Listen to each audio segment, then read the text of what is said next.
अस्सलाम वालेकुम। नई वीडियोस के लिए चैनल को सब्सक्राइब जरूर कीजिए और बेल आइकॉन के बटन को दबा दीजिए। शुक्रिया।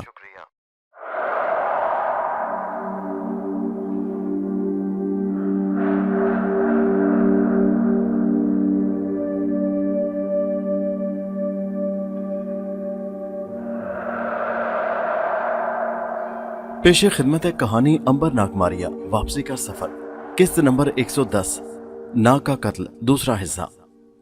अंबर इस किस्म के पुराने बादबानी जहाजों में बहुत सफर कर चुका था। वो जानता था कि कौन सा रास्ता किधर को जाता है। वो बड़ी आसानी से जहाज की निचली मंजिल में उतर गया। यहाँ एक जानिब वो डेक था जहां डाकू सोए हुए थे और खराटे भर रहे थे। दूसरी जानिब गोदाम था। गोदाम का दरवाजा बंद था और बाहर पुरानी तर्ज का मोटा सा ताला लगा था। अंबर ने ताले को उखाड़ डाला क्योंकि टूटने से आवाज पैदा होने का खतरा था। दरवाजा थोड़ा सा खोलकर अंबर गोदाम में चला गया। यहाँ भी अंधेरा था, मगर अंबर की नजर में अंधेरे में भी थोड़ा बहुत देख लिया करती थी। गोदाम मुख्तलिफ किस्म की काट कबाड़ चीजों से भरा हुआ था। दीवारों के साथ साथ सामान का ढेर लगा था। कोने में उसे एक पुराना पलंग दिखाई दिया जिस पर कोई औंधे मुंह पड़ा था। अंबर लपक कर पलंग के पास गया। यह हमारा थी। उसके बाल बिखरे हुए थे, जिस्म पसीने में तरबतर था और वो नींद बेहोशी की हालत में थी। अंबर ने आहिस्ता से उसे बेदार किया। अमारा ने आंखें खोलकर अंबर को देखा और उसके वीरान चेहरे पर खुशी की लहरें फैल गईं। अंबर ने होठों पर उंगली रखकर कहा, बोलना नहीं, मेरे साथ आओ। अमारा पहले तो अंबर को डाकुओं के लिबास में पहचान ना सकी थी, लेकिन जब वो उस पर झुका तब उसकी आंखों की चमक को फौरन पहचान गई। वो पलंग पर से उठी और अंबर के पीछे पीछे चलती गोदाम से बाहर आ गई। डाकू सो रहे थे, घोड़े बेच कर सो रहे थे। उनके खराटों की आवाजें अब छत से टकराकर नीचे आ रही थी। अंबर अमारा को साथ लिए सीढ़ियां चढ़कर जहाज की दूसरी मंजिल के तंग रास्ते में से गुजरने लगा। अचानक एक कुटली का दरवाजा खुला और अंदर से जहाज का सरदार, खूनी डाकुओं का सरदार, किसी को गालियां बकता हुआ बाहर निकला। उसकी नजर जो अमारा पर पड़ी तो तलवार खींचकर घर जा। तुमको ये कौन अगवा करके ले जा रहा है? उसने अंबर को अपना डाकू ही समझा था जो सरदार की अमानत में खयानत करके उसे अगवा करके लिए जा रहा था। सरदार ने तलवार का भरपूर वार किया। तलवार अंबर के सर पर लगी और टेढ़ी हो गई। सरदार ने अपनी तलवार को और फिर अंबर को हैरत से देखा। तुमने सर पर लोहे का तवा बांध रखा है बदबख्त, तेरी मौत आ गई है। और सरदार ने अंबर की गर्दन पर तलवार का दूसरा वार किया। इस बार डाकू के सरदार की तलवार टूटकर दो टुकड़े हो गई। उसने खंजर निकाल लिया। खुशकिस्मती की बात यह हुई थी कि सरदार ने अभी तक अपने साथी डाकुओं को आवाज नहीं दी थी। अगर वो दूसरे डाकू को भी बुला लेता तो अमारा का कत्ल हो जाना यकीनी था। अंबर ने सोचा कि जितनी जल्दी हो सके उस डाकुओं के सरदार को हलाक कर देना चाहिए ताकि उसे शोर मचाने का मौका ही न मिल सके। बस जब डाकुओं के सरदार ने खंजर निकाला तो अंबर ने एक बाजू उठाकर अपना भरपूर हाथ सरदार की गर्दन पर दे मारा। सरदार की गर्दन एकदम टेढ़ी हो गई। उसकी गर्दन की हड्डी कई जगहों से टूट गई थी। वो धड़ाम से तारीक राहदारी में गिर पड़ा। अंबर ने अमारा से कहा, जल्दी से इसे घसीट कर अंदर ले चलो। दोनों मिलकर सरदार की लाश को घसीट कर उसके कैबिन में ले गए। लाश को कैबिन में बंद करके अंबर ने अंदर लालटेन में से मिट्टी का तेल छिड़क दिया। दोनों तेजी से बावर्ची खाने की तरफ गए। वहां मिट्टी के तेल का ड्रम पड़ा था। अंबर ने निचले अर्शे से ऊपर आने वाला रास्ता बंद कर दिया था। फिर उसने मिट्टी का तेल सारे रास्ते में फैला दिया और दो पत्थरों को टकरा कर एक कपड़े के टुकड़े को आग लगाई और जलता हुआ टुकड़ा आग पर डाल दिया। अंबर ने अमारा को साथ लिया और जहाज के लंगर पर से उतरकर साथ वाले पेड्रो के तजारती जहाज पर अमारा को चढ़ाया और खुद पेड्रो को लेने साहिल से जंगल की तरफ भागा। पेड्रो ने भी अंबर को देख लिया था। वो समझा कि शायद कोई गड़बड़ हो गई है जो अंबर यूं दीवानावार भागा आ रहा है। करीब आकर अंबर ने कहा, जल्दी से अपने जहाज पर आओ। पेड्रो भी अपने जहाज की तरफ उठ दौड़ा। उस वक्त डाकुओं के जहाज में से कहीं कहीं से धुआं उठने लगा था। जब ये लोग अपने जहाज पर पहुंचे तो डाकुओं के जहाज के ऊपर वाले दरवाजे में से आग का एक शोला सा भड़क कर बाहर निकल आया। डाकू अंदर बंद हो गए थे। वो शोर मचा रहे थे और दरवाजे को तोड़ने की कोशिश कर रहे थे। कप्तान पेड्रो ने अंबर के साथ मिलकर अपने जहाज का लंगर उठा दिया और बादबान खोल दिए। पिछले पहर की हवा चलने लगी थी। उस हवा ने बादबानों को फुला दिया और जहाज चलने लगा। दूसरे जहाज के डाकुओं ने दरवाजा तोड़ दिया था और जलते हुए जहाज में से समंदर में छलांगे लगा रहे थे। वो पेड्रो के जहाज की तरफ आने की कोशिश कर रहे थे, मगर समंदर की लहरें उन्हें करीब नहीं आने दे रही थी। वैसे भी पेड्रो के जहाज की रफ्तार कुछ तेज हो गई थी। बहुत जल्द डाकुओं के जहाज को आग ने अपने शोलों की लपेट में ले लिया। उसके बादबान फड़कने लगे जैसे समंदर में आतिशबाजी चल रही हो। अंबर, अमारा और पेड्रो अपने जहाज के अर्शे पर खड़े उस आग का नजारा कर रहे थे। बहरी डाकू जजीरे के साहिल की तरफ तैरते हुए जा रहे थे। कई एक अंदर ही जलकर स्याह हो गए थे। पेड्रो ने कहा, इन लोगों को खुदा ने जुल्म की सजा दी है। अब ये इस जजीरे पर ही बाकी जिंदगी बसर करेंगे क्योंकि इस तरफ शायद ही कभी कोई जहाज आता है। अंबर ने कहा, हाँ, जुल्म का बदला मिलकर रहता है। اس لیए इंसान को चाहिए कि वो किसी पर जुल्म ना करे। अमारा बड़ी खुश थी कि अब वो अपने वतन जा सकेगी। अंबर ने पेड्रो से पूछा कि इस मकाम से स्पेन की बंदरगाह का फासला कितना है और उन्हें वहां तक पहुंचने में कितने दिन लग जाएंगे। पेड्रो ने जहाज की बड़ी चरखी को एक जगह पर सेट कर दिया था और मजबूत रस्से के साथ बांध दिया था, क्योंकि वो अकेला आदमी था जिसे जहाज का रुख भी बदलना था और बादमानों का भी ख्याल रखना था। पेड्रो ने अंबर को बताया, अगर हवा ठीक चलती रही और रास्ते में कोई हादसा पेश ना आया तो वो 15 दिनों के बाद स्पेन पहुंच जाएंगे। जहाज पर कई माह की खुराक और पानी था। अंबर ने नाग के जिस्म को एक संदूकची में बंद करके जहाज में अपने कैबिन में रख लिया और जहाज ने स्पेन की तरफ अपना लंबा सफर शुरू कर दिया। समुद्री सफर आराम से कट गया। जहाज 16वें दिन स्पेन की बंदरगाह पर जाकर लग गया। अंबर को वापसी की जल्दी थी। वो जितनी जल्दी हो सके कोह हिमालय के नाग मंदिर में जाकर नाग के कटे हुए जिस्म को मुकद्दस तालाब में रखना चाहता था। अमारा अपने वतन स्पेन पहुंच गई थी। अब उसे अपने माँ बाप के घर तक पहुंचने में कोई मुश्किल नहीं थी। बंदरगाह से उनका घर 1 दिन के फासले पर था। कप्तान ने पेड्रो ने यह जिम्मेदारी ली थी कि वो अमारा को उसके घर पहुंचा देगा। अंबर ने अमारा को पेड्रो के हवाले किया और उसी शाम एक ऐसे समुद्री जहाज में सवार हो गया जो हिंदुस्तान जा रहा था। ये एक पुर्तगाली जहाज था जो हिंदुस्तान जा रहा था। रात को स्पेन की बंदरगाह से रवाना होकर वो दूसरे रोज खुले समंदर में पहुंच गया। तेज हवा की वजह से जहाज की रफ्तार भी खासी तेज थी। जहाज का कप्तान बड़ा हंसमुख और खुश इखलाक था। वो अंबर का दोस्त बन गया। अंबर ने उसे यही बताया कि वो अपने एक दोस्त से मिलने हिंदुस्तान जा रहा है। जहाज अफ्रीका, मडगास्कर और बर्मा से होता हुआ हिंदुस्तान की बंदरगाह कालीकट पर जाकर ठहर गया। यही अंबर की पहली मंजिल थी। कालीकट उतरकर अंबर ने एक रात होटल में क्याम किया। उसके पास एक छोटी संदूकची थी जिसमें नाग की लाश पड़ी थी। एक छोटी डली सोने की थी। ये डली उसने बाजार में जाकर फरोख्त कर दी। जो रकम मिली उसकी मदद से वो हिमालय के पहाड़ों को जाते रास्ते पर एक काफले के साथ रवाना हो गया। 7 दिन के बाद अंबर एक छोटे से कस्बे में पहुंचा जहां से हिमालय पहाड़ों का सिलसिला शुरू होता था। आज से 100 बरस पहले न मोटर गाड़ियां थी न बसें थी। मुसाफिर खच्चरों वगैरह पर या पैदल सफर करते थे। अंबर ने नाग की लाश के टुकड़े संदूकची में से निकालकर दोबारा रुमाल में डाले और अपनी कमर के गिर्द बांध दिए, इस ख्याल से कि कहीं संदूकची गुम ना हो जाए। झील मानसरोवर का नाग मंदिर वहां से काफी दूर बुलंद पहाड़ियों में था। वहां तक जाने वाला रास्ता बड़ा खतरनाक था और तंग घाटियों, नोकीली चट्टानों, खतरनाक चढ़ाइयों और बर्फानी इलाकों से होकर गुजरता था। अंबर को उन सारे खतरों का मुकाबला करना था और वो इसके लिए तैयार था। कस्बे में एक रात बसर करने के बाद दूसरे रोज वो एक छोटे से मंदिर में पहुंचा। वो नाग के बारे में यहाँ के किसी पुजारी से पूरी मालूमात हासिल करना चाहता था। इन इलाकों में वो 1000 साल पहले आया था, मगर तब से लेकर अब तक जमाना बदल गया था। पहले वाला मंदिर ढह चुका था और उसकी जगह झील मानसरोवर के किनारे एक दूसरा नाग मंदिर बन गया था। पुजारी तो अंबर को न मिला, अलबत्ता वहां एक बूढ़ा साधु उसे मिल गया। जब अंबर ने उसे बताया कि वो मुसलमान सयाह है और नाग मंदिर की सैर करना चाहता है तो साधु ने कहा, बेटा मैं तुम्हारी हिम्मत की कदर करता हूं, लेकिन तुम मुसलमान सयाह की हैसियत से वहां नहीं जा सकोगे। फिर मैं क्या करूं? मैं कुछ नहीं बता सकता। मुझे तो सिर्फ इतना मालूम है कि नाग मंदिर में सिर्फ हिंदू लोग ही जा सकते हैं। इसके साथ ही अंबर के दिमाग में ख्याल आया कि क्यों ना वो हिंदू जोगी बनकर वहां का सफर करे, फिर तो कोई इस पर शक नहीं करेगा और वो बड़े इत्मीनान से अपना मिशन भी पूरा कर लेगा। अंबर वहां से वापस सराय में आ गया। उसी रोज शाम को उसने सर मुंडवा दिया, माथे पर सिंदूर का तिलक लगा, जिस्म को मोटे स्याह कंबल में छुपाया, हाथ में त्रिशूल लिया और हरि ओम करता नाग मंदिर के लंबे और खतरनाक पहाड़ी सफर पर रवाना हो गया। बेहतर मालूम होता है कि हम मारिया का हाल भी मालूम करें। मारिया राजकुमारी को लेकर उसके बाप की रियासत के करीब पहुंच गई थी। वो एक जंगल की पगडंडी से गुजर रही थी। राजकुमारी एक बैलगाड़ी पर सवार थी। ये बैलगाड़ी मारिया और राजकुमारी ने रास्ते में एक देहाती से ले ली थी। राजकुमारी बैलगाड़ी चला रही थी, मारिया उसके साथ ही बैठी थी। शाम का वक्त था, जंगल में अंधेरा हो रहा था। एक दरिया जंगल के साथ दरख्तों से दूर साथ साथ बह रहा था। मारिया और राजकुमारी बातें करती जा रही थी। उन्हें जंगल में घोड़ों के हुनहुनाने की आवाज सुनाई दी। मारिया ने कहा, खामोश, बैलगाड़ी को दरख्तों के नीचे कर लो। उसका ख्याल था कि वो कच्चा रास्ता छोड़ दें ताकि जो घुड़सवार उधर आ रहे हैं वो आगे गुजर जाएं। राजकुमारी ने बैलगाड़ी सड़क से उतारकर घने दरख्तों में झाड़ियों की ओट में कर ली। बैल बड़े आराम से खड़ा घास खाने लगा। राजकुमारी को लेकर मारिया झाड़ियों के पास आकर बोली, तुम इन झाड़ियों के पीछे बैठी रहो, मैं आगे चलकर देखती हूँ कि ये घुड़सवार कौन है। राजकुमारी को ऊंची झाड़ियों के दरमियान छोड़कर मारिया कच्चे रास्ते पर आकर जिधर से घोड़ों की आवाज आई थी उधर को चलने लगी। वो भी चंद कदम ही चली होगी कि 3 घुड़सवार बड़ी तेजी से घोड़े दौड़ाते आए और जहां राजकुमारी छुपी थी वहां से करीब दरख्तों के नीचे जाकर रुक गए। घोड़ों से उतरकर उन्होंने एक बड़ा थैला खोल लिया और उसमें से चीजें निकाल निकाल कर देखने लगे। मारिया वापस मुड़कर उन घुड़सवारों के पास आकर खड़ी हो गई। वो ये मालूम करना चाहती थी कि ये कौन लोग हैं और थैले में क्या देख रहे हैं।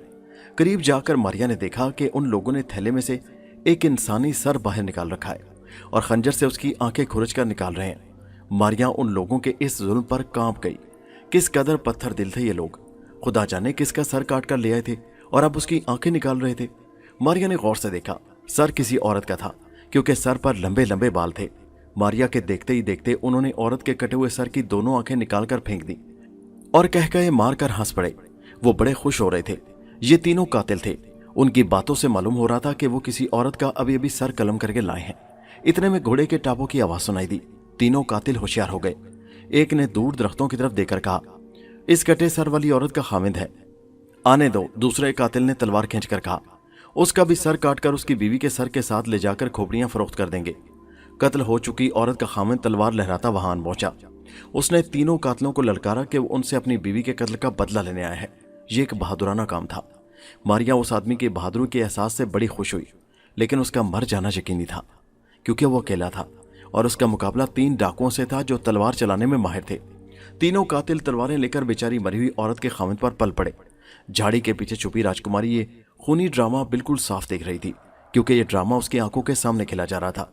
खामिद पर तीनों कातिल ऊपर तले हमले कर रहे थे। वो तलवार चलाता हुआ पीछे हट रहा था। कातिलों का दबाव बढ़ रहा था। वो उसकी भी गर्दन उड़ाने वाले थे कि मारिया उसकी मदद को पहुंच गई। जाते ही पहला काम उसने ये किया कि एक डाकू की पीठ पर लात मारकर उसे जमीन पर गिराया और उसकी तलवार छीन ली। डाकू की समझ में यही आया कि उसके दुश्मन ने लात मारी होगी। फिर उसने सोचा कि उसका दुश्मन तो सामने है, फिर ये पीछे से किसने लात मारी। अभी वो ये सोच ही रहा था कि मारिया ने तलवार का हाथ मारकर उसकी गर्दन काटकर सर अलग कर दिया। खून के फवारे छूटने लगे। औरत का खामद भी देखकर शशदर सा हुआ कि ये गर्दन किसने उड़ा दी, क्योंकि उसने तो कोई वार नहीं किया था। इतने में दूसरे कातिल की भी गर्दन कटकर सर नीचे गिर पड़ा। अब एक डाकू बाकी रह गया जिसने जंगल में एक तरफ भागकर छुप जाने की कोशिश की, मगर मारिया ने उस कोशिश को नाकाम बना दिया। उसने दूर ही से तलवार जोर से फेंकी। तलवार की नोक भागते हुए कातिल के जिस्म में उतरती चली गई और वो वहीं गिरकर तड़पने लगा। मकतूल औरत का खामिद हैरान परेशान खड़ा ये सब कुछ मुंह खोले तक रहा था। वो हैरान था कि ये अपने आप तीनों कातिलों के सर क्यों कर कलम हो गए। मारिया उस पर अपनी आवाज भी जाहिर नहीं करना चाहती थी। उसकी खास जरूरत भी नहीं थी। मारिया ने अपना काम कर दिया था। वो राजकुमारी के पास आ गई और उसे सारा किस्सा सुना दिया। राजकुमारी ने आहिस्ता से कहा, तुमने कातिलों से उसकी बीवी के खून का बदला ले लिया है, बड़ा अच्छा किया। वो आदमी कुछ देर अपनी बीवी का कटा हुआ सर अपनी गोद में रखकर आंसू बहाता रहा। फिर उसने तीनों कातिलों के सर दरख्त की टहनी के साथ लटका दिए और बीवी के सर को थैले में डालकर वापस रवाना हो गया। उसके जाने के बाद राजकुमारी और मारिया ने बैलगाड़ी को झाड़ियों के पीछे से बाहर निकाला और जंगल के कच्चे रास्ते पर डाल दिया। आधी रात तक वो जंगल में सफर करती रही। फिर राजकुमारी को नींद आ गई और मारिया ने बैलगाड़ी रोक दी। वो बाकी रात आराम करना चाहती थी। राजकुमारी बैलगाड़ी में ही लेट गई थी। बैल भी आराम करने लगा। मारिया को सोने की जरूरत ही नहीं थी। वो उतरकर जंगल में इधर उधर टहलने लगी। उसने जंगल में एक साधु को देखा जो एक दरख्त के नीचे आसन जमाए आंखें बंद किए खुदा की इबादत कर रहा था। मारिया उसके करीब जाकर बड़ी दिलचस्पी से देखने लगी। साधु की बंद आंखें अंदर को धसी हुई थी। जिस्म भूख और फाकों से सूख कर कांटा बन गया था। सर के बालों में मट्टी जमी थी। यूं लगता था जैसे ये साधु यहाँ कई सालों से इसी तरह बैठा खुदा की याद में मगन है। इस किस्म की इबादत मारिया की समझ में नहीं आती थी। पुराने जमाने के आर्या हिंदू साधु इसी तरह जंगलों में इबादत किया करते थे। मारिया उसे नहीं समझती थी। वो झुककर साधु की आंखों को देखने लगी। अचानक साधु के होंठ जरा से हिले और मध्यम आवाज आई, बेटी क्या देख रही हो? मारिया तो उछलकर 2 गज दूर जा खड़ी हुई। उस जिंदा लाश ने मुझे कैसे देख लिया, वो सोचने लगी। उसकी इस सोच का भी जैसे साधु को पता चल गया। उसके होंठ फिर हिले और वही आवाज फिर बुलंद हुई, बेटी मैं तुम्हें हर जगह देख सकता हूं। मैं तुम्हें इस वक्त भी देख रहा हूं जब अभी तुम इस दुनिया में पैदा नहीं हुई थी, और उस वक्त भी देख रहा हूं जब तुम इस दुनिया में नहीं होगी। तुम मारिया हो और अपने 2 भाइयों अंबर और नाग से बिछड़ी हुई हो, लेकिन देवता तुम पर खुश हैं क्योंकि तुम सिर्फ इंसानी हमदर्दी के लिए एक माँ बाप से बिछड़ी हुई लड़की को उसके घर छोड़ने जा रही हो। मारिया का सारा राज उस साधु पर खुल चुका था। मारिया हाथ बांधकर खड़ी होकर बोली, साधु महाराज क्या आप बता सकते हैं कि मेरे भाई अंबर और नाग इस वक्त कहाँ हैं? साधु ने कहा, सिर्फ इतना बता सकता हूँ कि अंबर इस वक्त हिमालय की तरफ पहाड़ों में अकेला सफर कर रहा है और वो एक जोगी के हुलिये में है और उसकी जेब में तुम्हारे भाई नाग की कटी हुई लाश है। मारिया ने चीख कर कहा, लाश? हाँ, मगर वो सांप की शक्ल में है और अंबर उसे झील मानसरोवर के अजीम नाग बंदर ले जा रहा है ताकि नाग की लाश को 6 माह तक मुकद्दस तालाब के पानी में रखा जा सके। मारिया ने सर पकड़ लिया, और खुदाया तो क्या नाग को किसी ने कत्ल कर दिया था? साधु ने कहा, हाँ, उसकी मौत अभी नहीं लिखी थी इसलिए वो बच गया। मैं बहुत जल्द अंबर से जाकर मिलना चाहती हूँ। साधु ने कहा, तुम अपने वक्त पर ही जा सकोगी वहां। अभी तुम्हें इस राजकुमारी को उसके माँ बाप के पास पहुंचाना है। अब तुम जाओ और मुझे इबादत करने दो। साधु खामोश हो गया। मारिया वापस आ गई। वो नाग के बारे में सुनकर परेशान हो गई थी। उसने राजकुमारी से कोई बात न की। जब वो सोकर उठी तो उन्होंने बैलगाड़ी पर अपना सफर फिर से शुरू कर दिया। बारिश का मौसम अभी शुरू नहीं हुआ था, नहीं तो उन जंगलों में से गुजरना बहुत मुश्किल था। बैलगाड़ी राजकुमारी और मारिया को लेकर 6 रोज के बाद घने जंगलों में से बाहर निकल आई। दोपहर का वक्त हो गया था। सामने हरे भरे खेत फैले थे, जिनके दरमियान एक कच्चा रास्ता दूर एक शहर की फसील की तरफ जाता था। राजकुमारी ने शहर की फसील को देखकर खुश होकर कहा, यही मेरा शहर है। इस शहर के अंदर मेरे बाप का महल है। मारिया को भी यह सुनकर तसल्ली हुई, क्योंकि वो जल्द से जल्द राजकुमारी को उसके माँ बाप के हवाले करके अपने सफर पर रवाना होना चाहती थी। बैलगाड़ी शहर के दरवाजे पर पहुंची तो चौकीदारों और पहरा देने वाले सिपाहियों ने राजकुमारी को पहचान कर नारे लगाने शुरू कर दिए। महारानी और महाराजा को जब पता चला कि उनकी बेटी वापस आ गई है तो वो खुशी खुशी महल से निकल आए और बेटी को गले लगा लिया।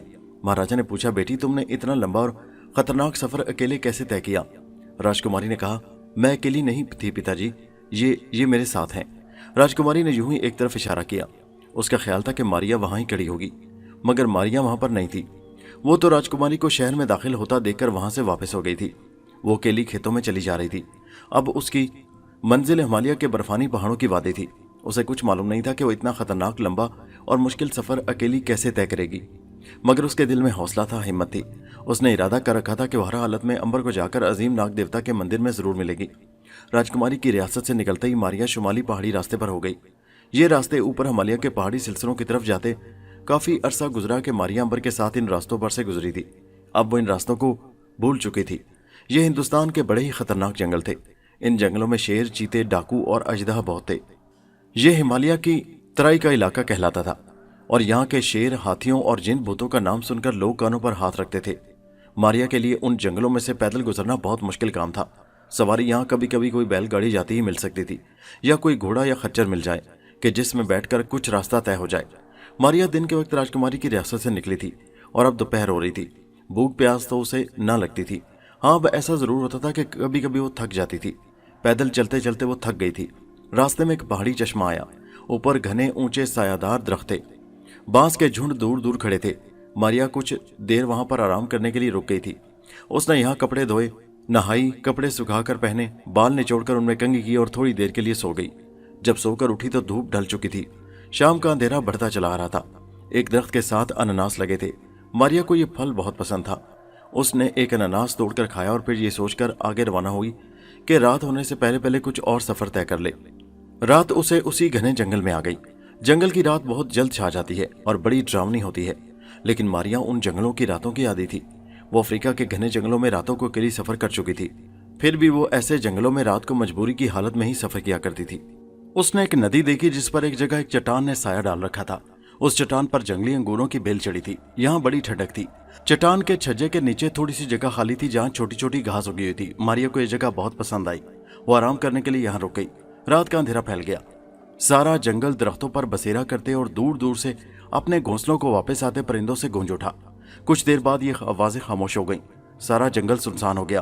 परिंदे अपने अपने घोंसलों में सो गए। मारिया को भी नींद आने लगी और वो भी सो गई। आधी रात को अचानक उसकी आंख खुल गई। नींद में उसने ऐसी आवाजें सुनी थी जैसे कोई उड़न तश्तरी जमीन पर उतरी हो। आंखें खुलते ही क्या देखती है कि आसमान सितारों से भरा हुआ है और एक काला बदशक्ल आदमी उसके करीब दोनों हाथ आसमान की तरफ उठाए खड़ा सितारों को तक रहा है। उसके हलक से गुर गुर की अजीब सी आवाजें निकल रही हैं। वो कोई मंत्र पढ़ पढ़ कर आसमान की तरफ फूंक रहा है। मारिया उसके करीब ही सोई हुई थी, मगर उसने मारिया को नहीं देखा था। शक्लो सूरत से कोई मकरूह जादूगर लगता था जो काले इनके मंत्र पढ़ रहा था। जो जो उसकी आवाज बुलंद हो रही थी उसका कद भी बढ़ रहा था। वो लंबा होता ही जा रहा था, यहाँ तक कि वो दरख्तों से भी लंबा हो गया और मारिया को ऐसा महसूस हुआ जैसे उसके हाथ सितारों को छू रहे हों। मारिया के जिस्म के रोंगटे खड़े हो गए। इस किस्म की जादू नगरी उसने पहले कभी नहीं देखी थी। फिर आहिस्ता आहिस्ता काले जादूगर का कद छोटा होने लगा और वो असली लंबाई पर आ गया। जादूगर खामोश हो गया था। उसके सर के बाल खड़े हो गए थे। आंखों से रोशनी की तेज लकीर निकलकर आसमान की तरफ जा रही थी। मारिया बड़े गौर से उसे देख रही थी कि ये किस चीज पर जादू कर रहा है और क्या चाहता है। एक बात की मारिया को तसल्ली थी कि काला जादूगर उसे देख नहीं सकता था। जब जादूगर ने दोनों हाथ नीचे कर लिए तो आसमान पर से एक स्याह बला नीचे ही जंगल पर उतरती नजर आई। ये बला एक बहुत बड़े परिंदे की शक्ल की सी थी, जिसकी चोंच गिद्ध जैसी थी और सुर्ख आंखों में जैसे अंगारे दहक रहे थे। उस बला ने पंजों में एक टोकरा थाम रखा था जिसके अंदर एक चुड़ैल की शक्ल वाली औरत बैठी थी। उस चुड़ैल औरत की नाक आगे से मुड़ी हुई थी और आंखें अंदर को धसी हुई थी। उसके गले में बच्चों की खोपड़ी का हार था। भला परिंदा जंगल में आकर दरख्तों के ऊपर पर फैलाकर रुक गया। जंगल पर एक छत सी पड़ गई। चुड़ैल औरत नीचे उतर आई। उसने काले जादूगर के आगे 7 बार झुककर कव्वे जैसी आवाज में काएं काएं करते हुए कहा, मेरे आका, मैं हाजिर हूं, हुक्म करो। क्या किसी बच्चे की गर्दन काट कर लानी है? क्या किसी बच्चे की आंखें निकाल कर लानी है? हुक्म करो। और चुड़ैल औरत कहका लगाकर हंस दी। उसके कहके की आवाज बड़ी मकरू थी, लेकिन चुड़ैल औरत भी मारिया को ना देख सकी थी, जो उसे जरा फासले पर खड़ी थी। काले जादूगर ने कहा, सुनो, हिमालय के पहाड़ों में तिब्बत के शहर लासा में जाओ। वहां एक नीली आंखों वाला शालांग नाम का लड़का अपने माँ बाप के साथ रहता है। मुझे एक खास जादू के लिए उसकी नीली आंखें निकाल कर ला दो। मारिया काले जादूगर का यह जालिमाना हुक्म सुनकर तड़प उठी। उसी वक्त उसने फैसला कर लिया कि वो चुड़ैल औरत को ऐसा नहीं करने देगी। चुड़ैल औरत ने जादूगर आका का हुक्म सुनकर कहका लगाया और कहा, जो हुक्म मेरे आका, मैं अभी तिब्बत जाकर शालांग की आंखें निकाल कर लाती हूँ। काले जादूगर ने कहा, मैं तुम्हारा इसी जंगल में इंतजार करूंगा। जाओ, तुम्हारा रास्ता लंबा है। ये काम किए बगैर आओगी तो मैं तुम्हारे टुकड़े टुकड़े कर दूंगा। चुड़ैल औरत ने कहा, नहीं आका नहीं, मेरे टुकड़े ना करना। मैं बच्चे की आंखें जरूर लाऊंगी, मुझे कोई नहीं रोक सकता। और चुड़ैल छलांग लगाकर टोकरे के अंदर बैठ गई। मारिया ने भी फौरन छलांग लगाई और टोकरे की दूसरी तरफ होकर जा खड़ी हुई। उसे ना काला जादूगर देख सका और ना चुड़ैल औरत को पता चल सका। मारिया ने वैसे भी हिमालय के पहाड़ी इलाके की तरफ ही जाना था। तिब्बत हिमालय के पहाड़ों में वाक़या था। चुड़ैल ने जोर से चीख मारी। रात के अंधेरे में सारा जंगल दहल गया। परिंदे ने अपने पर फड़फड़ाए, जिससे तेज हवा का झोंका दरख्तों को दोहरा कर गया। उसके साथ ही परिंदा आसमान की तरफ उड़ गया। मारिया टोकरे के कोने में बैठी थी। चुड़ैल औरत टोकरे के ऊपर परिंदे के नोकीले पंजों के दरमियान खड़ी थी और उसके स्याह बाल हवा में लहरा रहे थे। परिंदा अपने जहाज जैसे पर जोर जोर से फड़फड़ाता आसमान पर उड़ा चला जा रहा था। उसकी रफ्तार बेहद तेज थी। मारिया ने नीचे देखा, जंगल पीछे रह गए थे। अब एक दरिया गुजर रहा था। दरिया भी पीछे रह गया और अब छोटे छोटे पहाड़ों और चट्टानों का सिलसिला शुरू हो गया था। चुड़ैल औरत किसी वक्त जोर से चीख मारकर परिंदे के पंजों पर दांत से काट देती थी। परिंदा बिलबिलाता और अपनी रफ्तार और तेज कर देता। रातों रात चुड़ैल औरत हिमालय के पहाड़ों में पहुंच गई। मारिया ने टोकरे में से नीचे झांक कर देखा। रात के अंधेरे में पहाड़ों पर जमी बर्फ साफ दिखाई दे रही थी। यह हिमालय के पहाड़ों का सिलसिला था। अंबरनाग की कटी हुई लाश को लेकर उन्हीं पहाड़ों के नाग मंदिर में किसी जगह आने वाला था। लेकिन मारिया सबसे पहले उस बच्चे को चुड़ैल के जुल्म से बचाना चाहती थी, जिसकी नीली आंखें निकालने के लिए काले जादूगर ने उस चुड़ैल को यहां भेजा था। देव जैसे परिंदे ने जमीन की तरफ उतरना शुरू कर दिया। पहाड़ करीब आ रहे थे। एक वादी दिखाई दी जहां बर्फ के मैदान थे और मैदान में एक जगह दरख्तों का झुरमुट था। चुड़ैल ने परिंदे की आंखों में आंखें डालकर नीचे की जानिब इशारा करके कहा, इसी झुरमुट में चलो। परिंदा दरख्तों के दरमियान एक खाली जगह पर उतर आया। चुड़ैल टोकरे से बाहर आ गई। मारिया भी बाहर निकल गई। चुड़ैल को मारिया की बिल्कुल खबर न हो सकी। चुड़ैल औरत ने परिंदे की तरफ बाजू उठाकर कहा, चले जाओ, तुम्हारी जरूरत होगी तो बुला लूंगी। परिंदा उड़ गया। चुड़ैल औरत अंधेरे दरख्तों के झुरमुट में अकेली रह गई। मशरक की तरफ ऊंचे हिमालय के पहाड़ खड़े थे, जिन पर बर्फ जमी थी। सर्दी बेहद ज्यादा थी। बड़े यख हवा चल रही थी, मगर सर्दी ना तो चुड़ैल को लग रही थी और ना मारिया को। चुड़ैल ने दरख्तों की तरफ देखा। दूर उन दरख्तों में चंद एक गोल छतों वाले मकान नजर आ रहे थे। चुड़ैल ने मकरू अंदाज में हंसकर अपने आप से कहा, इन्हीं घरों में वो नीली आंखों वाला लड़का शालांग रहता है। वो मुझसे बचकर नहीं जा सकता। उसकी खाला नेपाल गई हुई है। मैं उसकी खाला बनकर उससे मिलूंगी। और चुड़ैल ने कहका लगाया। दरख्तों पर एक दहशत सी तारी हो गई। मारिया किसी तरह उड़कर शालांग के घर पहुंच जाना चाहती थी, मगर वो 2-1 फरलांग से ज्यादा न उठ सकती थी। उसने अंदाजा लगाया तो बस्ती के मकानों का फासला इतना ही था। बस मारिया ने हवा में एक जोरदार छलांग लगाई। उसने हवा में उड़ना शुरू कर दिया, जैसे कोई आसमान की तरफ गेंद उछालता है और वो गेंद आसमान पर आधा दायरा बनाती आगे जाकर गिरी पड़ती है। बिल्कुल इसी तरह मारिया 1 फरलांग के फासले पर जाकर जमीन की तरफ गिरने लगी। मारिया ने अपने आप को संभाला और बस्ती के मकानों के दरमियान उतर गई। 1-2 मकानों की चिमनियों में से धुआं उठ रहा था, जैसे अंदर खाना या कहवा तैयार हो रहा था। मारिया नीली आंखों वाले लड़के का घर नहीं जानती थी। उसे लड़के का नाम जरूर याद था। वो चुड़ैल के पहुंचने से पहले पहले नीली आंखों वाले लड़के के घर वालों को खबरदार कर देना चाहती थी। उस बच्चे की मां नहीं थी, बाप ही उसे पाल रहा था। मारिया ने एक मकान में झांक कर देखा। अंदर कोई नीली आंखों वाला छोटा बच्चा वहां नहीं था। वो दूसरे और तीसरे मकान में गई, वहां भी कोई ऐसा बच्चा नहीं था। छठे मकान का दरवाजा खटखटाया तो एक बूढ़ी औरत ने दरवाजा खोल दिया। उसने बाहर झांक कर देखा।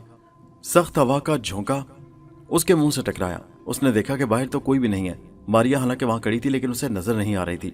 बूढ़ी औरत कुछ हैरान सी हुई, फिर यह सोचकर कि शायद ये हवा के थपेड़े की शरारत थी, वो दरवाजा बंद करके वापस होने लगी। तो मारिया उससे पहले मकान के अंदर जा चुकी थी। मारिया ने देखा कि एक नीची छत वाले कमरे में लकड़ी के फर्श पर एक बहुत बड़ा लिहाफ बिछा है, जिसके अंदर कोने में नीली आंखों वाला शालांग अपने बाप के पास बैठा खुदा की इबादत कर रहा है। मारिया ने आगे बढ़कर उसकी आंखों को देखा। वो बहुत खुश हुई। उस बच्चे की आंखें नीली थी। उसकी उम्र 7-8 साल से ज्यादा न थी और चेहरा बड़ा मासूम था। बूढ़ी औरत बच्चे की दादी थी। बच्चे का बाप बच्चे के साथ ही लिहाफ में बैठा हुआ था। उसने दादी से पूछा, अम्मा बाहर कौन था? दादी ने कहा, हवा थी शायद। बाप ने कहा, कहवे के लिए प्याली रख दो।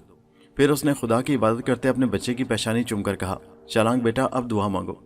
दोनों बाप बेटा दुआ मांगने लगे। मारिया को सबूत मिल गया कि यही शालांग है।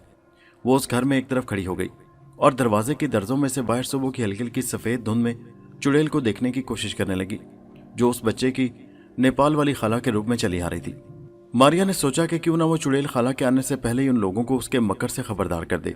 मुसीबत ये थी कि वो उन्हें दिखाई नहीं दे सकती थी, और अगर वो उन्हें आवाज़ देती तो हो सकता था कि वो लोग डर कर घर से भाग जाते और यूं चुड़ैल के काबू में आ सकते थे। लेकिन वक्त कम था और मारिया को यह खतरा हर हालत में मोल लेना ही था। उसने शालांग के बाप के करीब जाकर आहिस्ता से कहा, मैं तुम्हारी बहन की रूह हूं, मेरी बात गौर से सुनो। पहले तो शालांग के बाप को यकीन न आया कि उसने कोई आवाज़ सुनी है, लेकिन जब मारिया ने दूसरी बार फिक्रा दोहराया तो शालांग का बाप उछलकर परे हट गया। उसकी माँ ने घबराकर पूछा, क्या हुआ बेटे? अम्मा तुमने आवाज़ नहीं सुनी? कौन सी आवाज़? मारिया ने कहा, अम्मा तुम भी गौर से सुनो, मैं तुम्हारी बेटी की रूह हूँ और तुम्हें खबरदार करने आई हूँ कि अभी एक औरत तुम्हारी बहन की शक्ल बनाकर तुम्हारे घर में आने वाली है। वो मकार चुड़ैल जादूगरनी है और तुम्हारे पोते की आंखें निकालने आ रही है। दादी का रंग सफ़ेद पड़ गया। उसने झुककर श्लोक पढ़े और आसमान की तरफ देखकर कहा, ऐ खुदा मुझे इस बदरू से बचाना। फिर अपने बेटे की तरफ देखकर बोली, बेटा शालांग को लेकर दूसरे घर में भाग जा, मैं अभी उस बदरू की खबर लेती हूँ। मैं श्लोक पढ़कर उस बदरू को जला डालूंगी, जल्दी करो भागो। वही है जिसका मारिया को डर था। ये लोग उसे बदरू समझ बैठे थे। शालांग का बाप बेटे को रुई के तोशक में लपेटकर मकान से बाहर भाग गया और उसकी माँ ने अगरबत्तियां और लुबान सुलगाकर ऊंची आवाज में श्लोक पढ़ने शुरू कर दिए। इतने में दरवाजे पर दस्तक हुई और बाहर से आवाज आई, लीलाग बहन दरवाजा खोलो, मैं दगाला हूँ, तुम्हारी नेपाल वाली बहन। अम्मा ने अपनी छोटी बहन की आवाज़ साफ पहचान ली। वो लपक कर दरवाजे की तरफ गई और दरवाज़ा खोल दिया। उसका चेहरा अपनी बहन को देखकर खिल उठा। मारिया ने देखा कि चुड़ैल औरत एक उधेड़ उम्र तिब्बती औरत की शक्ल में गर्म समोरी टोपी सर पर पहने दरवाजे में खड़ी मुस्कुरा रही थी। एक बार तो मारिया भी धोखा खा गई और यही समझ बैठी कि ये चुड़ैल नहीं बल्कि ज़रूर उस औरत की बहन है। अम्मा ने अपनी बहन दगाला को गले लगा लिया और उसे अंदर लाकर बिठाया और पूछा कि वह अचानक कैसे आ गई। छोटे भाई का क्या हाल है? वो औरत चूंकि चुड़ैल थी इसलिए उस घर के एक एक आदमी और औरत से बाखबर थी और सबका हाल उसे जादू के जोर से मालूम था। उसने जब नेपाल में रहने वाले अम्मा के भाई और दूसरे रिश्तेदारों का ठीक ठीक हाल पता बताया तो अम्मा को एक पल के लिए भी ये शक नहीं पड़ सकता था कि वो उसकी बहन नहीं बल्कि चुड़ैल है। मारिया तो सर पकड़कर रह गई। उसने सोचा कि अब किसी दूसरे तरीके से बच्चे की जान उस चुड़ैल से बचानी चाहिए। चुड़ैल औरत ने शालांग का पूछा तो उसकी आंखों में खास चमक आ गई। उसने आगे बढ़कर शालांग के बिस्तर पर पड़ी हुई उसकी ऊनी टोपी उठाकर कहा, उसे तुमने सुबह सुबह सर्दी में बगैर टोपी के बाहर क्यों भेज दिया? शालांग की दादी ने कहा, क्या बताऊं बहन, अब ये भी एक बदरू यहाँ आई थी। बदरू? चुड़ैल चौंकी। हाँ बदरू थी, मेरी बेटी की रूह बनकर आई थी और कह रही थी कि अभी एक औरत तुम्हारे घर में तुम्हारी छोटी बहन दगाला की शक्ल बदल कर आएगी, उससे खबरदार रहना, वो चुड़ैल होगी। इतना सुनना था कि चुड़ैल की चीख निकलते निकलते रह गई। वो उछल सी पड़ी गई, ये रूह कौन है जो उसका राज वाश करने उससे पहले वहां पहुंच गई? चुड़ैल का रूह पर कोई इख्तियार नहीं था। वो परेशान सी हो गई क्योंकि अगर वहां कोई सचमुच की बदरू आ गई थी तो फिर उसके लिए शालांग की आंखें निकालना मुश्किल भी हो सकता है। उसने ज़बरदस्ती कहकर लगाकर कहा, लीलाग बहन, आजकल तिब्बत में बदरूहें बड़ी आम हो गई हैं और वो लोगों को तरह तरह की बातें करके डराती फिरती हैं। भला मैं कोई चुड़ैल हूँ? उसकी बड़ी बहन ने चुड़ैल औरत को अपनी बहन समझकर गले लगा लिया और बोली, चुड़ैल हो तुम्हारी दुश्मन, तुम तो मेरा खून हो, मेरी अपनी प्यारी बहन हो। देवताओं का शुक्र है कि तुमसे इतने दिनों बाद अचानक मुलाकात हो गई। चुड़ैल खाला ने दिल ही दिल में खुदा का शुक्र अदा किया कि उस औरत के दिल से शक दूर हो गया था। उसने बातों ही बातों में पूछ लिया, शालांग बेटा कहाँ है, उसका बाप कहाँ है? बड़ी बहन ने कहा, मैं बदरू को भगाने के लिए चिल्ला करने लगी थी, इसलिए दोनों को साथ वाले घर में भिजवा दिया है। चुड़ैल खाला हंसने लगी, कोई बात नहीं, मैं वहीं जाकर अपने प्यारे भांजे से मिल लूंगी। असल में जब भी मैं आऊं तो यही जी चाहता है कि अपने नीली आंखों वाले शहजादे भांजे को सबसे पहले देखूं। बड़ी बहन कहने लगी, आओ वहीं चलते हैं, बदरू भाग गई है शायद। उसकी आवाज़ फिर नहीं सुनाई दी। दोनों मकान से निकलकर गली की बर्फ पर चलती हुई तीसरे मकान में दाखिल हो गई। मारिया भी उनके साथ थी।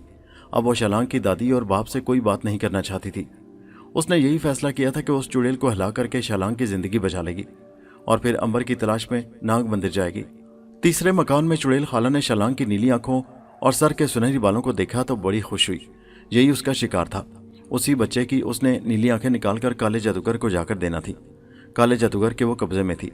उसके हुक्म को वो कभी भी टाल नहीं सकती थी, क्योंकि वो उसे जलाकर भस्म कर सकता था। उस वक्त दिन निकल आया था।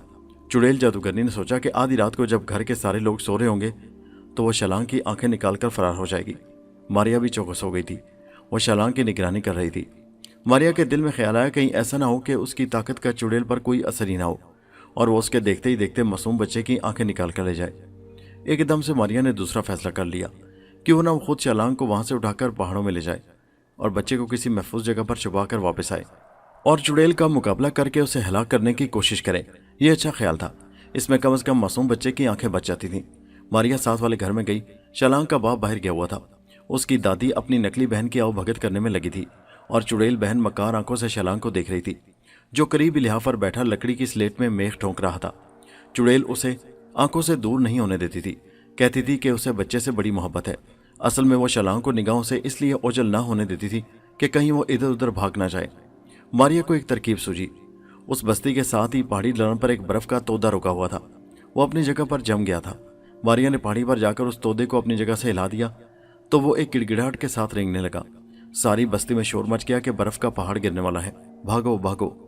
शलांग की दादी और खाला भी अपने मकान से शलांग को लेकर बाहर निकल आई। वहां शोर मच गया। चुड़ैल खाला ने अफरा तफरी में शलांग की आंखों पर झपटा मारना चाहा, मगर मारिया ने उसे धक्का देकर हर बार परे गिरा दिया। शलांग के बाप ने बच्चे को एक चट्टान के ऊपर बिठा दिया और कहा, शलांग बेटा यहाँ से नीचे मत उतरना, और खुद अम्मा और चुड़ैल खाला को लेकर सामान निकालने लगा। बर्फ का तोदा रेंगता चला आ रहा था।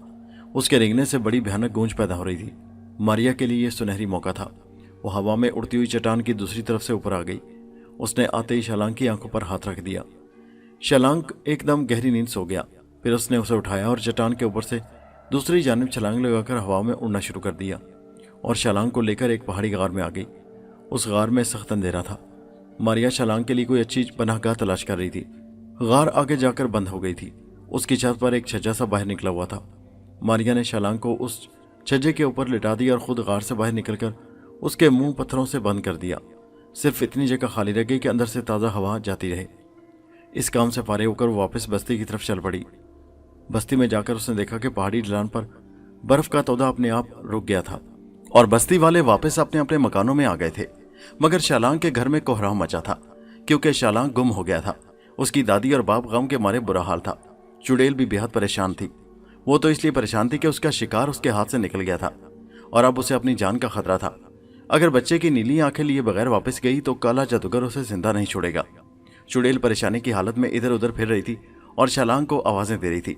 दिल में वो समझ गई थी कि यह सारा कारनामा उसी बदरू का है जो उसके मुकाबले पर आ चुकी है। चुड़ैल चुपके से शलांग के घर से खिसक गई। वहां अब उसे क्या लेना था। वो शलांग को पहाड़ों में तलाश करना चाहती थी। चुड़ैल बस्ती से दूर आ गई। यहाँ आकर उसने दोनों हाथ ऊपर उठाए और हवा में उड़ना शुरू कर दिया। मारिया भी एक एक फरलांग की छलांग लगाते उसके पीछे पीछे चल दी। चुड़ैल को जिसे शलांग की बू आ रही थी वो सीधी खड्ड की तरफ आ गई।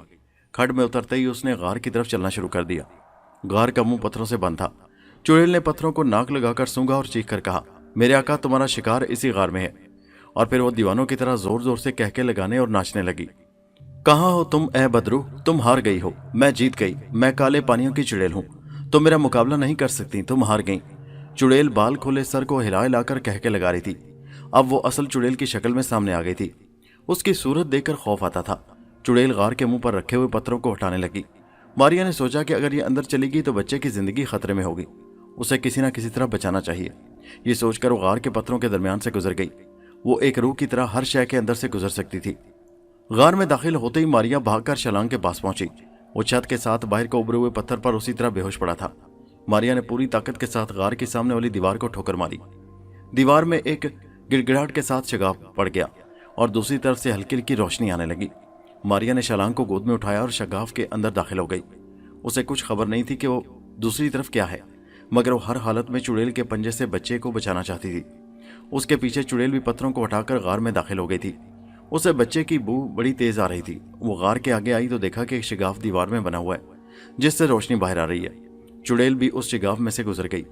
दूसरी जानिब एक पत्थरों से भरा हुआ तंग सा रास्ता वो ऊंचे ऊंचे पहाड़ों के बीच में से जाता था। मारिया उस रास्ते पर लंबी लंबी छलांगों की सूरत में उड़ती चली जा रही थी। चुड़ैल ने भी पीछे उड़ना शुरू कर दिया। मारिया को अपने पीछे चुड़ैल के भयानक कहके सुनाई दे रहे थे। उसके दोनों जानिब पहाड़ इस कदर बुलंद थे कि उनकी चोटियां आसमान को छूती दिखाई दे रही थी। चुड़ैल के भयानक कहकों से पहाड़ों में जबरदस्त गूंज पैदा हो रही थी। उस गूंज की वजह से एक जगह पहाड़ के ऊपर से बर्फ की एक चट्टान उखड़कर नीचे एक खौफनाक धमाके के साथ आन गिरी। रास्ता बंद हो गया। हर तरफ बर्फ ही बर्फ बिखर गई। मारिया के लिए उस बर्फ की चट्टान के अंदर से गुजरना कोई मुश्किल काम न था। वो चट्टान के अंदर से गुजर गई। उसने सिर्फ इतना किया कि चट्टान से गुजरते वक्त छलांग को अपने बाजू में छुपा लिया, क्योंकि बर्फ के चट्टान का अंदर का हिस्सा बेहद सर्द था। आगे फिर वही पथरीला रास्ता था और इर्द गिर्द पहाड़ों की बुलंद चोटियां थी। न जाने ये रास्ता कहाँ जाकर खत्म होता था और किधर को जा रहा था। मारिया भागे चली जा रही थी। चुड़ैल भी चट्टान के ऊपर से डर कर आगे आ गई थी और अब बच्चे की बहू के पीछे पीछे उड़ती चली आ रही थी। बहुत आगे जाकर पथरीला रास्ता एक पुराने और वीरान पहाड़ी मंदिर में दाखिल हो गया। उस मंदिर में घुप अंधेरा था और पत्थर की सीढ़ियां नीचे जाती थी। मारिया बच्चे को लेकर सीढ़ियां उतर गई। आगे के दालान आ गया जहां ऊंचे ऊंचे पत्थर के सतून थे। मारिया उन सतूनों से गुजरकर आगे गई तो एक अंधा कुआं आ गया। मारिया को अपने पीछे दूर चुड़ैल की भयानक आवाज अब भी सुनाई दे रही थी। चुड़ैल उसका बराबर पीछा कर रही थी। आगे कोई रास्ता नहीं था। मारिया ने कुएं में छलांग लगा दी। वो परिंदे के हल्के फुल्के पर की तरह कुएं के अंदर उतरते चले गई। कुएं में रोशनी बिल्कुल नहीं थी। वो नीचे ही नीचे चली जा रही थी और उसके पांव जमीन पर नहीं लग रहे थे। चुड़ैल की आवाज बहुत दूर से आती सुनाई दे रही थी। दोस्तों, ये कहानी अभी जारी है। कुएं के नीचे क्या था? चुड़ैल औरत की मौत कैसे हुई? अंबर नाग की लाश को लेकर किस हालत में नाग मंदिर पहुंचा? मारिया अंबर से कहां और कैसे मिली? क्या नाग फिर जिंदा हो सका? इन सब सवालों के जवाब आप अगली किस्त में मुलाहिजा कीजिए और उस वीडियो का लिंक इसी वीडियो के नीचे डिस्क्रिप्शन में मौजूद है। और हमारे चैनल हैदरवाइज को सब्सक्राइब जरूर कीजिए। शुक्रिया।